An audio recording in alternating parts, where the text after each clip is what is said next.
नमस्कार, आप देख रहे हैं आपका अपना चैनल टीटीवी न्यूज और मैं आपके साथ चैताली राय। चलिए शुरू करते हैं आज की समाचार। आज मंगलवार 2 जून 2026 है। हिंदू पंचांग के अनुसार आज ज्येष्ठ मास कृष्ण पक्ष की द्वितीया तिथि है, जो आगे चलकर तृतीया तिथि में प्रवेश करेगी। आज का दिन भगवान हनुमान जी और मंगल देव की आराधना के लिए विशेष माना जाता है। देश दुनिया, राजनीति, मौसम, व्यापार, टेक्नोलॉजी, अपराध, मनोरंजन और अन्य महत्वपूर्ण घटनाओं से जुड़ी बड़ी खबरों पर हमारी रहेगी खास नजर। चलिए अब देर किए बिना देख लेते हैं आज के दिन की सबसे बड़ी और महत्वपूर्ण खबरें। हर दिन की तरह आज की शुरुआत में भी हम प्रधानमंत्री नरेंद्र मोदी से जुड़ी कुछ महत्वपूर्ण खबरों पर नजर डाल रहे हैं। प्रधानमंत्री नरेंद्र मोदी ने म्यांमार के राष्ट्रपति मिन आंग ह्लाइंग के साथ नई दिल्ली में महत्वपूर्ण बैठक की। इस दौरान दोनों देशों के बीच द्विपक्षीय संबंधों, क्षेत्रीय सहयोग, व्यापार, सुरक्षा और सांस्कृतिक साझेदारी को और मजबूत बनाने पर चर्चा हुई। बैठक में भारत और म्यांमार के बीच लंबे समय से चले आ रहे मैत्रीपूर्ण संबंधों को आगे बढ़ाने पर विशेष जोर दिया गया। प्रधानमंत्री मोदी ने पीएम स्वनिधि योजना के 6 वर्ष पूरे होने पर देश भर के रेहड़ी, पटरी और छोटे व्यवसाय करने वाले लाखों लोगों की सराहना की। उन्होंने कहा कि इस योजना ने छोटे व्यापारियों को औपचारिक बैंकिंग व्यवस्था से जोड़ने और आर्थिक रूप से सशक्त बनाने में महत्वपूर्ण भूमिका निभाई है। प्रधानमंत्री ने एशियाई अंडर 20 एथलेटिक्स चैंपियनशिप में भारत के शानदार प्रदर्शन की भी प्रशंसा की। भारतीय खिलाड़ियों ने कुल 19 पदक जीतकर देश का गौरव बढ़ाया। विशेष रूप से धावक अनिमेश कुजूर और गुरिंदर वीर सिंह के रिकॉर्ड प्रदर्शन की सराहना की गई। इसके अलावा प्रधानमंत्री ने प्रसिद्ध गायिका सुमन कल्याणपुर के निधन पर गहरा शोक व्यक्त करते हुए उनके परिवार और प्रशंसकों के प्रति संवेदना प्रकट की। उन्होंने कहा कि संगीत जगत में उनका योगदान सदैव याद रखा जाएगा। सरकारी सुधारों की प्रभावशीलता का आकलन करने के लिए प्रधानमंत्री ने विभिन्न मंत्रालयों और विभागों को नागरिकों तथा उद्योग जगत के साथ अधिक संवाद बढ़ाने का निर्देश दिया। साथ ही उन्होंने कृत्रिम बुद्धिमत्ता यानी एआई के क्षेत्र में मानव केंद्रित, नैतिक और समावेशी विकास की आवश्यकता पर भी जोर दिया। अब नजर डालते हैं राष्ट्रपति द्रौपदी मुर्मू से जुड़ी आज की महत्वपूर्ण अपडेट्स पर। राष्ट्रपति द्रौपदी मुर्मू से जुड़ी एक महत्वपूर्ण जानकारी सामने आई है। राष्ट्रपति द्रौपदी मुर्मू भारतीय सैन्य अकादमी यानी IMA देहरादून में आयोजित होने वाली पासिंग आउट परेड की समीक्षा करेंगी। इस अवसर पर सैन्य प्रशिक्षण पूरा कर चुके जेंटलमैन कैडेट्स भारतीय सेना में अधिकारी के रूप में शामिल होंगे। राष्ट्रपति देश की सशस्त्र सेनाओं की सर्वोच्च कमांडर होने के नाते इस महत्वपूर्ण सैन्य समारोह में भाग लेंगी। IMA की पासिंग आउट परेड भारतीय सेना की सबसे प्रतिष्ठित परंपराओं में से एक मानी जाती है, जहां कठोर प्रशिक्षण पूरा करने वाले कैडेट्स को औपचारिक रूप से सेना में कमीशन प्रदान किया जाता है। राष्ट्रपति की उपस्थिति इस समारोह के महत्व को और बढ़ाती है। इस दौरान सैन्य अनुशासन, नेतृत्व क्षमता और राष्ट्र सेवा के प्रति समर्पण का प्रदर्शन भी किया जाएगा। इसके अलावा राष्ट्रपति द्रौपदी मुर्मू हाल ही में आयोजित पद्म पुरस्कार अलंकरण समारोह में भी शामिल हुई थीं, जहां उन्होंने विभिन्न क्षेत्रों में उत्कृष्ट योगदान देने वाली हस्तियों को सम्मानित किया। राष्ट्रपति लगातार राष्ट्रीय महत्व के कार्यक्रमों में भाग लेकर देश की संस्थाओं और परंपराओं को मजबूत करने की दिशा में अपनी भूमिका निभा रही हैं। नजर डालते हैं देश के विभिन्न राज्यों के मुख्यमंत्रियों के महत्वपूर्ण घोषणाओं और गतिविधियों पर। पश्चिम बंगाल में मुख्यमंत्री सुवेंदु अधिकारी ने अपने मंत्रिमंडल का बड़ा विस्तार किया। कोलकाता के लोक भवन में आयोजित शपथ ग्रहण समारोह में राज्यपाल RN रवि ने 35 भाजपा विधायकों को मंत्री पद की शपथ दिलाई। इस विस्तार के साथ राज्य मंत्री परिषद की कुल संख्या 41 हो गई है। नए मंत्रियों में स्वपन दासगुप्ता, तपस रॉय, शंकर घोष और अर्जुन सिंह प्रमुख नामों में शामिल हैं। नई टीम में 13 कैबिनेट मंत्री, 3 राज्य मंत्री, स्वतंत्र प्रभार और 19 राज्य मंत्री शामिल किए गए हैं। इस कदम को प्रशासनिक मजबूती और क्षेत्रीय संतुलन से जोड़कर देखा जा रहा है। कर्नाटक में नई सरकार के गठन को लेकर राजनीतिक गतिविधियां तेज हो गई हैं। मुख्यमंत्री पद के लिए नामित के शिव कुमार और कार्यवाहक मुख्यमंत्री सिद्धारमैया ने कांग्रेस नेतृत्व के साथ महत्वपूर्ण बैठकों में हिस्सा लिया। चर्चा का मुख्य केंद्र पहले चरण के मंत्रिमंडल में 10 से 12 मंत्रियों को शामिल करने, प्रदेश कांग्रेस अध्यक्ष के चयन तथा आगामी विधान परिषद और राज्यसभा चुनावों के लिए उम्मीदवारों के नाम तय करने पर रहा। संभावित मंत्रियों में जी परमेश्वर, रामलिंगा रेड्डी और MB पाटिल के नाम प्रमुख हैं। मंत्रिमंडल विस्तार को चरणबद्ध तरीके से पूरा किए जाने की तैयारी है। तमिलनाडु के मुख्यमंत्री C जोसेफ विजय ने मुख्यमंत्री पद संभालने के बाद तिरुचिरापल्ली में अपना पहला बड़ा सार्वजनिक संबोधन किया। सेंट जोसेफ कॉलेज परिसर में आयोजित धन्यवाद सभा का उद्देश्य तिरुचिरापल्ली ईस्ट विधानसभा क्षेत्र के मतदाताओं के प्रति आभार व्यक्त करना था। विधानसभा चुनाव में विजय ने तिरुचिरापल्ली ईस्ट और पेरम्बूर दोनों सीटों से जीत हासिल की थी, लेकिन उन्होंने पेरम्बूर सीट बरकरार रखने का फैसला किया। कार्यक्रम में बड़ी संख्या में समर्थक पहुंचे, जिसके चलते तिरुचिरापल्ली सिटी पुलिस ने व्यापक सुरक्षा व्यवस्था और यातायात प्रबंधन के विशेष इंतजाम किए। असम सरकार मुख्यमंत्री हिमंत बिस्वा शर्मा के नेतृत्व में कई महत्वपूर्ण फैसलों को तेजी से लागू कर रही है। विधानसभा द्वारा पारित यूनिफॉर्म सिविल कोड विधेयक में बहुविवाह पर रोक और व्यक्तिगत कानूनों का मानकीकरण किया गया है, जबकि अनुसूचित जनजातियों और पारंपरिक धार्मिक प्रथाओं को छूट दी गई है। असम स्टेट डेटा पॉलिसी 2026 के तहत डेटा और AI आधारित एकीकृत रिपॉजिटरी विकसित की जाएगी। सरकार ने मंत्रिमंडल के बड़े विस्तार की तैयारी भी शुरू कर दी है। राज्य की प्रति व्यक्ति आय 1,85,429 रुपये पहुंचने का दावा किया गया है। साथ ही खर्चों में कटौती के लिए सख्त मितव्ययिता उपाय लागू किए गए हैं। मनोरंजन जगत और सेलिब्रिटीज से जुड़ी महत्वपूर्ण अपडेट्स की ओर अब नजर डालते हैं। पंजाबी संगीत को वैश्विक स्तर पर नई ऊंचाई देने वाले गायक और अभिनेता दिलजीत दोसांझ एक बार फिर चर्चा में है। उन्होंने घोषणा की है कि वो लंदन के प्रतिष्ठित वेम्बली स्टेडियम में हेडलाइन शो करने वाले पहले पंजाबी कलाकार बनने जा रहे हैं। इस उपलब्धि को पंजाबी संगीत उद्योग के लिए एक ऐतिहासिक क्षण माना जा रहा है। इस दौरान दिलजीत ने अपने संघर्ष, परिवार के समर्थन और अपने करियर के सफर को लेकर भावुक बातें भी साझा की। उनके इस ऐलान के बाद दुनिया भर के प्रशंसकों में जबरदस्त उत्साह देखने को मिल रहा है। अंतर्राष्ट्रीय पॉप स्टार जुआ लिपा और अभिनेता कैलम टर्नर को लेकर बड़ी खबर सामने आई है। मनोरंजन जगत की रिपोर्टों के अनुसार दोनों ने लंदन में एक निजी समारोह में शादी कर ली है। इस खबर के सामने आते ही सोशल मीडिया पर दोनों के नाम तेजी से ट्रेंड करने लगे और दुनिया भर के प्रशंसकों ने उन्हें शुभकामनाएं देना शुरू कर दिया। भारतीय क्रिकेट और मनोरंजन जगत की चर्चित जोड़ी अनुष्का शर्मा और विराट कोहली भी लगातार सुर्खियों में बने हुए हैं। IPL जीत के बाद दोनों की कई तस्वीरें और वीडियो सोशल मीडिया पर वायरल हो रही हैं। मैदान पर जश्न मनाते हुए दोनों की झलक ने प्रशंसकों का ध्यान आकर्षित किया है और ये चर्चा का बड़ा विषय बना हुआ है। बॉलीवुड अभिनेत्री सयानी गुप्ता को हार्वर्ड साउथ एशियन एसोसिएशन द्वारा वर्ष 2026 के पर्सन ऑफ द ईयर सम्मान से नवाजा गया है। ये सम्मान उन्हें कला, समाज और सिनेमा में उनके योगदान के लिए दिया गया है। इस उपलब्धि के बाद उन्हें देश और विदेश से बधाइयां मिल रही हैं। भारतीय सिनेमा की वैश्विक पहचान को मजबूत करते हुए दीपिका पादुकोण लगातार चर्चा में बनी हुई हैं। उन्हें हॉलीवुड वॉक ऑफ फेम के क्लास ऑफ 2026 में शामिल किए जाने का सम्मान मिला है। वो ये उपलब्धि हासिल करने वाली पहली भारतीय नागरिक बनी है।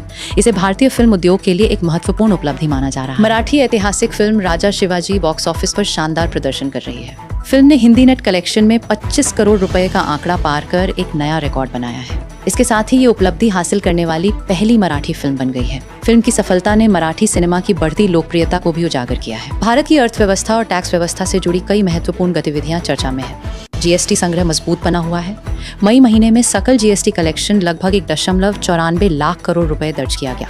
हालांकि ये अप्रैल के रिकॉर्ड स्तर से कम है, लेकिन पिछले वर्ष की तुलना में इसमें वृद्धि देखने को मिली है। इससे संकेत मिलता है कि कर संग्रहण व्यवस्था मजबूत बनी हुई है और सरकार की राजस्व प्राप्ति लगातार बेहतर स्तर पर है। भारतीय रिजर्व बैंक की मौद्रिक नीति समिति की बैठक पर भी सभी की नजरें टिकी हुई हैं। महंगाई, वैश्विक आर्थिक परिस्थितियों और कच्चे तेल की कीमतों को ध्यान में रखते हुए ब्याज दरों को लेकर महत्वपूर्ण फैसला लिया जा सकता है। अधिकांश विशेषज्ञों का मानना है कि केंद्रीय बैंक फिलहाल रेपो रेट में कोई बड़ा बदलाव नहीं कर सकता, लेकिन बाजार आगामी नीति संकेतों पर विशेष ध्यान दे रहा है। आर्थिक मोर्चे पर देश की GDP वृद्धि दर भी महत्वपूर्ण विषय बनी हुई है। विशेषज्ञों के अनुसार आर्थिक विकास दर मजबूत बनी हुई है। हालांकि वैश्विक मांग में नरमी और औद्योगिक गतिविधियों की गति में कुछ कमी का असर देखने को मिल सकता है। आने वाले आधिकारिक आंकड़े अर्थव्यवस्था की वास्तविक स्थिति को और स्पष्ट करेंगे। सरकार ने डीजल और एविएशन टर्बाइन फ्यूल यानी ATF के निर्यात पर लागू विंडफॉल टैक्स ढांचे में संशोधन किया है। अंतर्राष्ट्रीय बाजार में कच्चे तेल की कीमतों और रिफाइनिंग मार्जिन में बदलाव को देखते हुए ये कदम उठाया गया है। इससे तेल कंपनियों और ऊर्जा क्षेत्र की गतिविधियों पर असर पड़ सकता है। व्यापारिक संगठनों ने GST प्रणाली को और सरल बनाने की मांग दोहराई है। उनका कहना है कि GST लागू होने के बाद कर संग्रह में कई गुना वृद्धि हुई है, लेकिन छोटे और मध्यम कारोबारियों को अब भी विभिन्न अनुपालन प्रक्रियाओं में कठिनाइयों का सामना करना पड़ता है। इसलिए रिटर्न फाइलिंग और अन्य प्रक्रियाओं को और आसान बनाने की मांग की जा रही है। औद्योगिक उत्पादन को मापने वाले इंडेक्स ऑफ इंडस्ट्रियल प्रोडक्शन यानी IIP की नई श्रृंखला भी लागू की जा रही है। इसका उद्देश्य देश के मौजूदा औद्योगिक ढांचे और उत्पादन गतिविधियों को अधिक सटीक रूप से दर्शाना है। नई श्रृंखला से उद्योग क्षेत्र के प्रदर्शन का बेहतर आकलन संभव होगा। आयकर व्यवस्था में भी महत्वपूर्ण बदलाव लागू किए जा रहे हैं। नए टैक्स ढांचे के तहत टैक्स ईयर की अवधारणा, संशोधित अनुपालन फॉर्म और कुछ प्रक्रियाओं को सरल बनाने की दिशा में कदम उठाए गए हैं। इसका उद्देश्य करदाताओं के लिए व्यवस्था को अधिक पारदर्शी और आसान बनाना है। अंतर्राष्ट्रीय स्तर पर भारत और अमेरिका के बीच व्यापार वार्ताएं भी आर्थिक जगत का प्रमुख विषय बनी हुई हैं। दोनों देशों के बीच बाजार पहुंच, निवेश सहयोग और व्यापारिक संबंधों को मजबूत करने पर चर्चा जारी है। इन वार्ताओं के नतीजे भविष्य में दोनों देशों के आर्थिक संबंधों को नई दिशा दे सकते हैं। अब बात करते हैं सोना, चांदी और अन्य उत्पादों के आज के दाम और उनके उतार चढ़ाव की। सोने और चांदी की कीमतों में हालिया गिरावट ने निवेशकों और खरीदारों का ध्यान आकर्षित किया है। घरेलू सर्राफा बाजार में 24 कैरेट सोने की कीमत में प्रति 10 ग्राम लगभग 1,300 रुपए से अधिक की कमी दर्ज की गई, जबकि 22 कैरेट सोना भी कमजोर हुआ है। वहीं चांदी की कीमतों में भी उल्लेखनीय गिरावट देखने को मिली, जहां प्रति किलोग्राम भाव में हजारों रुपए की कमी दर्ज की गई। बाजार विशेषज्ञों के अनुसार अमेरिकी डॉलर की मजबूती, वैश्विक बुलियन बाजार में दबाव और निवेशकों द्वारा मुनाफा वसूली इस गिरावट के प्रमुख कारण है। हालांकि अंतर्राष्ट्रीय स्तर पर जारी भू राजनीतिक तनाव सुरक्षित निवेश के रूप में सोने की मांग को समर्थन दे सकते हैं, जिससे कीमतों में अत्यधिक गिरावट पर रोक लग सकती है। चांदी के बाजार पर औद्योगिक मांग और वैश्विक कमोडिटी ट्रेंड का भी असर देखा जा रहा है। फिलहाल सोना प्रति ग्राम लगभग 15,000 रुपये से ऊपर और चांदी 265 से 285 रुपये प्रति ग्राम के दायरे में कारोबार कर रही है। निवेशक अब वैश्विक आर्थिक संकेतकों और कमोडिटी बाजार की गतिविधियों पर नजर बनाए हुए हैं। चलिए देखते हैं दुनिया की युद्ध और संघर्ष से जुड़ी खबरें। रूस और यूक्रेन के बीच जारी युद्ध में संघर्ष एक बार फिर तेज हो गया है। यूक्रेनी बलों ने रूस के ऊर्जा ढांचे और ईंधन आपूर्ति से जुड़े कई महत्वपूर्ण ठिकानों को निशाना बनाया है। रिपोर्टों के अनुसार ड्रोन हमलों के कारण कुछ क्षेत्रों में ईंधन आपूर्ति प्रभावित हुई है और परिवहन व्यवस्था पर भी असर पड़ा है। वहीं रूस ने जवाबी कार्रवाई करते हुए यूक्रेन के कई इलाकों पर ड्रोन और मिसाइल हमले किए हैं। ओडेसा शहर में एक बहुमंजिला आवासीय इमारत पर ड्रोन हमला होने से भारी नुकसान हुआ और बचाव दलों को तुरंत राहत कार्य शुरू करना पड़ा। दूसरी ओर इजराइल और हमास के बीच संघर्ष अभी भी जारी है। गाजा क्षेत्र में सैन्य अभियान और मानवीय संकट को लेकर अंतर्राष्ट्रीय समुदाय की चिंता बनी हुई है। संयुक्त राष्ट्र और अन्य वैश्विक संस्थाएं लगातार स्थिति पर नजर रखे हुए हैं और राहत सहायता पहुंचाने के प्रयास कर रही हैं। इसके अलावा ईरान और इजराइल के बीच बढ़ते तनाव ने पूरे मध्य पूर्व की सुरक्षा स्थिति को और संवेदनशील बना दिया है। क्षेत्रीय घटनाक्रमों पर दुनिया भर की नजर बनी हुई है। आर्टिफिशियल इंटेलिजेंस और टेक्नोलॉजी सेक्टर में तेजी से नए बदलाव सामने आ रहे हैं। एनवीडिया ने अपना नया RTX Spark AI चिप पेश किया है, जिसे AI आधारित PC और लैपटॉप के लिए विकसित किया गया है। ये चिप कई AI कार्यों को सीधे डिवाइस पर प्रोसेस करने में सक्षम होगी, जिससे तेज प्रदर्शन और कम क्लाउड निर्भरता का लाभ मिलेगा। कंपनी ने कई वैश्विक PC निर्माताओं के साथ अपने सहयोग का भी विस्तार किया है। वहीं सॉफ्टबैंक ने फ्रांस में 5 गीगावाट क्षमता वाले बड़े AI डेटा सेंटर नेटवर्क के निर्माण की योजना का ऐलान किया है। इस परियोजना का उद्देश्य उन्नत AI कंप्यूटिंग क्षमता उपलब्ध कराना और डिजिटल इंफ्रास्ट्रक्चर को मजबूत बनाना है। AI से जुड़ी कंपनियों के शेयरों में भी मजबूती देखी गई है। एनवीडिया, माइक्रोसॉफ्ट और अन्य सेमीकंडक्टर कंपनियों को निवेशकों का समर्थन मिल रहा है। एक उद्योग रिपोर्ट के अनुसार AI डेटा सर्वर रैक की कुल वैल्यू का लगभग 95% हिस्सा सेमीकंडक्टर तकनीकों से संबंधित है। भारत में भी AI अपनाने की रफ्तार बढ़ रही है, जहां 56% ऑनलाइन विक्रेता अपने कारोबार को बढ़ाने के लिए AI टूल्स का उपयोग कर रहे हैं। अब नजर डालते हैं देश में हुई आपराधिक घटनाओं और कानून व्यवस्था की स्थिति पर। उत्तर प्रदेश के मुजफ्फरनगर जिले के आदमपुर गाँव में एक 21 वर्षीय युवती की संदिग्ध ऑनर किलिंग का मामला सामने आया है। पुलिस के अनुसार युवती अपने प्रेमी से फोन पर बात कर रही थी, तभी उसके बड़े भाई ने कथित रूप से उसका गला दबाकर हत्या कर दी। परिवार इस रिश्ते का विरोध कर रहा था। घटना के बाद आरोपी भाई मौके से फरार हो गया। पुलिस ने हत्या का मामला दर्ज कर लिया है और आरोपी की गिरफ्तारी के लिए कई टीमों को लगाया गया है। मामले की जांच जारी है और पुलिस सभी पहलुओं की पड़ताल कर रही है। अहमदाबाद के वाटवा स्थित सतेज होम्स के किराए के फ्लैट में इमरान गुलाम रसूल सिंधा की हत्या का सनसनीखेज मामला सामने आया। पुलिस जांच के अनुसार खाने में चींटी मिलने को लेकर इमरान और उसके 4 रूममेट्स के बीच विवाद शुरू हुआ। विवाद बढ़ने पर आरोपियों ने इमरान को काबू कर उसके हाथ पैर बांध दिए और बेरहमी से पीटकर उसकी हत्या कर दी। घटना के बाद सभी आरोपी फरार हो गए, लेकिन पुलिस ने एक नाबालिग समेत 4 आरोपियों को हरियाणा के पलवल से गिरफ्तार कर लिया। मामले की जांच जारी है। नव विवाहिता की संदिग्ध मौत के मामलों में भारतीय कानून के तहत सख्त कार्रवाई का प्रावधान है। यदि विवाह के 7 वर्ष के भीतर महिला की अस्वाभाविक मृत्यु होती है और दहेज उत्पीड़न के आरोप सामने आते हैं, तो पुलिस दहेज, मृत्यु, क्रूरता और आवश्यक होने पर हत्या की धाराओं में मामला दर्ज करती है। ऐसे मामलों में मजिस्ट्रेट जांच, मेडिकल बोर्ड द्वारा पोस्टमार्टम और विस्तृत साक्ष्य संग्रह अनिवार्य होता है। पीड़िता के परिवार को शिकायत, साक्ष्य प्रस्तुत करने और निष्पक्ष जांच की मांग करने का कानूनी अधिकार प्राप्त है। गाजियाबाद के खोड़ा कॉलोनी में 17 वर्षीय सूर्य प्रताप चौहान की हत्या मामले में मुख्य आरोपी आसद पुलिस मुठभेड़ में मारा गया। पुलिस के अनुसार आरोपी पर 50,000 रुपए का इनाम घोषित था। उसे पकड़ने के लिए पहुंची पुलिस टीम पर उसने फायरिंग की, जिसके बाद जवाबी कार्रवाई में वो घायल हुआ और अस्पताल में मृत घोषित कर दिया गया। इस मामले में पहले ही फरहान, आसिफ और नवाब समेत कई आरोपियों को गिरफ्तार किया जा चुका है। घटना में एक पुलिसकर्मी भी घायल हुआ। जांच और कानूनी कार्रवाई जारी है। देश भर में नाबालिग बच्चियों के साथ दुष्कर्म और हत्या की कई घटनाओं ने लोगों को झकझोर दिया है। जम्मू कश्मीर के बडगाम में 12 वर्षीय बच्ची के कथित दुष्कर्म और हत्या मामले में एक स्थानीय व्यक्ति को गिरफ्तार किया गया, जिसके बाद बड़े पैमाने पर विरोध प्रदर्शन हुए। महाराष्ट्र के पुणे जिले के नसरापुर में 4 वर्षीय बच्ची के दुष्कर्म और हत्या के आरोप में 65 वर्षीय व्यक्ति को गिरफ्तार किया गया, जबकि लोगों ने न्याय की मांग को लेकर सड़क पर प्रदर्शन किया। तमिलनाडु के कोयम्बटूर में 10 वर्षीय बच्ची के अपहरण, यौन उत्पीड़न और हत्या मामले में आरोपियों की गिरफ्तारी के बावजूद जनता का आक्रोश जारी है और मामले की जांच तेजी से आगे बढ़ रही है। तमिलनाडु के तूतीकोरिन में विशेष पॉक्सो अदालत ने 17 वर्षीय छात्रा के दुष्कर्म और हत्या मामले में 38 वर्षीय धर्मा मुनीश्वरन उर्फ मावीरन को दोहरे फांसी की सजा सुनाई है। आरोपी पहले भी एक महिला के दुष्कर्म और हत्या के मामले में जमानत पर बाहर था। छात्रा लापता होने के बाद उसका शव झाड़ियों में मिला था। पुलिस ने CCTV फुटेज, चोरी की बाइक और DNA साक्ष्यों की मदद से मामले का खुलासा किया। आरोप पत्र तेजी से दाखिल किया गया और अदालत ने कम समय में सुनवाई पूरी कर फैसला सुनाया। उत्तर प्रदेश के मुरादाबाद जिले में राष्ट्रीय जांच एजेंसी के 32 वर्षीय डीएसपी ईशान मेहरा की सड़क हादसे में मौत हो गई। दिल्ली मुख्यालय में तैनात ईशान मेहरा दिल्ली से उत्तराखंड के बाजपुर जा रहे थे, तभी उनकी सुपर बाइक एक चल रहे कंटेनर ट्रक के पीछे टकरा गई। टक्कर इतनी भीषण थी कि उनकी मौके पर ही मौत हो गई और बाइक बुरी तरह क्षतिग्रस्त हो गई। बाइक पे सवार उनकी महिला मित्र गंभीर रूप से घायल हुई हैं और अस्पताल में उपचाराधीन है। पुलिस ने मामला दर्ज कर जांच शुरू कर दी है। कर्नाटक के चिक्काबल्लापुर जिले में बेंगलुरु हैदराबाद राष्ट्रीय राजमार्ग पर एक तेज रफ्तार महिंद्रा थार एसयूवी ने ऑटो रिक्शा को पीछे से टक्कर मार दी।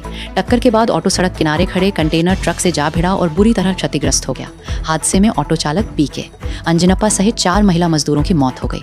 ऑटो में कुल 9 लोग सवार थे। दुर्घटना में 10 से अधिक लोग गंभीर रूप से घायल हुए हैं, जिन्हें नजदीकी अस्पतालों में भर्ती कराया गया। पुलिस मामले की जांच कर रही है। चलिए देखते हैं देश के अलग अलग हिस्सों में मौसम का हाल। भारतीय मौसम विभाग के अनुसार देश के कई हिस्सों में मौसम का मिजाज अलग अलग रहने वाला है। उत्तर और उत्तर पश्चिम भारत में जम्मू कश्मीर, हिमाचल प्रदेश, उत्तराखंड, पंजाब, हरियाणा, दिल्ली, राजस्थान और उत्तर प्रदेश में गरज चमक के साथ बारिश की संभावना है। कई क्षेत्रों में 40 से 60 किलोमीटर प्रति घंटे की रफ्तार से तेज हवाएं चल सकती हैं, जबकि राजस्थान के कुछ इलाकों में धूल भरी आंधी का भी अनुमान है। तापमान 35 से 39 डिग्री सेल्सियस के बीच रहने के साथ उमस महसूस हो सकती है। पूर्वी और मध्य भारत में उप हिमालयी, पश्चिम बंगाल और सिक्किम में भारी बारिश की संभावना है। बिहार, झारखंड, मध्य प्रदेश, विदर्भ और छत्तीसगढ़ में भी गरज चमक और तेज हवाओं का असर देखने को मिल सकता है। ओडिशा और गंगा के मैदानी पश्चिम बंगाल में गर्म और उमस भरा मौसम बना रहेगा, जबकि बिहार के कुछ हिस्सों में हीट वेव जैसी स्थिति बन सकती है। दक्षिण भारत में केरल, माहे और तटीय कर्नाटक में हल्की से मध्यम बारिश तथा कुछ स्थानों पर भारी वर्षा का अनुमान है। तटीय आंध्र प्रदेश, तेलंगाना और आंतरिक कर्नाटक में भी आंधी तूफान की गतिविधियां बनी रहेंगी। पूर्वोत्तर भारत के असम, मेघालय, अरुणाचल प्रदेश, नागालैंड, मणिपुर, मिजोरम और त्रिपुरा में व्यापक वर्षा के साथ कुछ क्षेत्रों में भारी से बहुत भारी बारिश की संभावना जताई गई है। दक्षिण पश्चिम मानसून के आगे बढ़ने के लिए भी परिस्थितियां अनुकूल बनी हुई हैं। दोस्तों, आज की सभी बड़ी खबरों का अपडेट यहीं समाप्त होता है। देश और दुनिया की हर महत्वपूर्ण खबर सबसे पहले जानने के लिए हमारे चैनल को अभी सब्सक्राइब करें और बेल आइकॉन को ऑन कर लें। वीडियो पसंद आया हो तो एक लाइक जरूर करें, अपनी राय कमेंट में बताएं और इस वीडियो को अपने दोस्तों के साथ शेयर करना न भूलें। फिलहाल के लिए बस इतना ही। आप सभी खुश रहें, स्वस्थ रहें। फिर मुलाकात होगी नई खबरों और नए अपडेट्स के साथ।